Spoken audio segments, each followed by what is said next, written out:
তোমার ব্রেন কখনো তোমার হয়ে কাজই করেনি।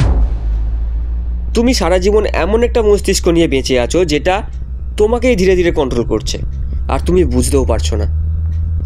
এই ভিডিওটা না দেখলে হয়তো তুমি সারা জীবন নিজের দাস হয়েই বাঁচবে। বলো তো, কখনো এমন মনে হয়েছে তুমি অনেক কিছু করতে চাও, কিন্তু ভেতর থেকে একটা ভয়, একটা অজানা টান তোমাকে আটকে দেয়? তুমি জানো না কেন বারবার ভুল জায়গায় পড়ছো, কেন একই ভুল করছো, কেন নিজের ওপর রাগ হয়, তবুও নিজেকে বদলাতে পারো না। এই কারণেই তুমি নিজের মনকে চেনো না।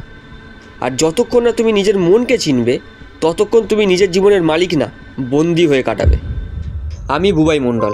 আমি বিশ্বাস করি পরিবর্তন শুরু হয় একটাই জায়গা থেকে, তোমার ভিতর থেকে। শোনো, নিউরোসায়েন্স বলে আমাদের মাইন্ড আসলে একটা প্রোগ্রামড সিস্টেম, যা তুমি ছোটোবেলা থেকে ইনপুট পেয়েছো বাবা মা, স্কুল, সমাজ, সোশ্যাল মিডিয়া, সব কিছুই তোমার ব্রেনের একটা সফটওয়্যার হয়ে গেছে। এখন তুমি যা ভাবো তার 90%ই তোমার নিজস্ব চিন্তা না, বরং সমাজের দেওয়া কোড।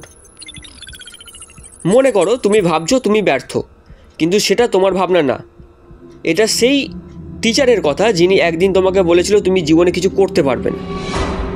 তুমি ভাবছো তুমি ভালোবাসার যোগ্য না, কিন্তু সেটাও তোমার চিন্তা নয়, ওটা কারো তুচ্ছ করা কথার প্রতিধ্বনি। তাহলে প্রশ্ন হলো, তুমি নিজের মাথার মালিক না সমাজের দাস? এই প্রশ্নটাই হলো সাইকোলজিক্যাল অ্যাওয়াকিংয়ের শুরু। এখন থেকে এই 3টে কাজ করা শুরু করো, তুমি দেখবে তোমার ভেতরে ধীরে ধীরে এক অদ্ভুত স্বাধীনতা জন্ম নেবে। দিনে 10 মিনিট সময় দাও নিজেকে। নিজের মাথায় কী কী চিন্তা আসে সেগুলোকে অবজার্ভ করো। কোনটা তোমার নিজস্ব চিন্তা, কোনটা অন্যের দেওয়া চিন্তা। এই ছোট ছোট অবজারভেশনই তোমার মাইন্ডকে ডিকোড করতে সাহায্য করবে। Step 2, question every fear. তুমি যা ভয় পাও ওটাই তোমার টিচার। প্রতিটা ভয়কে জিজ্ঞাসা করো, সেই ভয়টা তোমাকে কি শেখাতে চায়। ভয়কে প্রশ্ন করলেই ভয় ভেঙে যায়। Step 3, ego silence practice.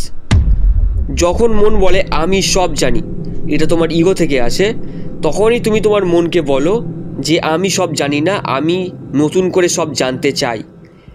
তুমি যখন নিজেকে এই প্রশ্নটা করবে, সেই মুহূর্তেই তোমার ইগো ভেঙে যাবে আর তুমি নতুন কিছু শেখা শুরু করবে।